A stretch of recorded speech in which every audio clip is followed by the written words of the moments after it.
Yung cogs ko sa pinakamaliit, kumakabyos, ano kayang problem? Okay naman tono niya. 10 speed, Submit 11x46 2. Madami na ako naging ganyang issue. Ang ginawa namin, may mga nabibili na mga bukod-bukod na na teeth sa ganyan. Try mo bumili ng ibang tooth, tapos pag nawala yung kabyos, doon ang problema niya. Kasi madalas doon lang din naman talaga eh. Or B-tension, check nyo munang mabuti yung B-tension mo. Either out of spec lang yung pinakamaliit or tanas na kung gamit man yan. So, the best pa rin. Since mura lang din naman, mga 50, 80 pesos ang isang teeth. Palitan mo na lang yung teeth na yon. 11, ang alam ko, 11, 13 ang madalas na nabibili. Minsan may 15 din, sa 16. Pero yun, bilan mo na lang ng bago sa Shopee para sure. May, alam mo, isang senaryo. Kung nagkabit pa ng spacer sa cassette, tapos halos walang kagatan yung sa prehab body yung pinakamaliit, yung 11 teeth. Kumbaga, natanas niya yung pinakadulo ng prehab body. Oo. May ganyan din akong may ganyan din ako na-encounter si Doc. Napakalakas kasing tao nun.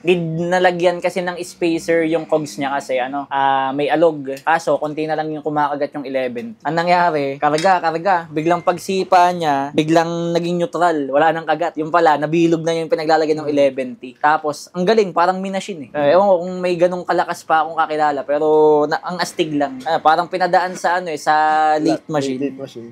Tindi. Posible din yan. Posible din yun. Or baka mali ang lapat ng cogs.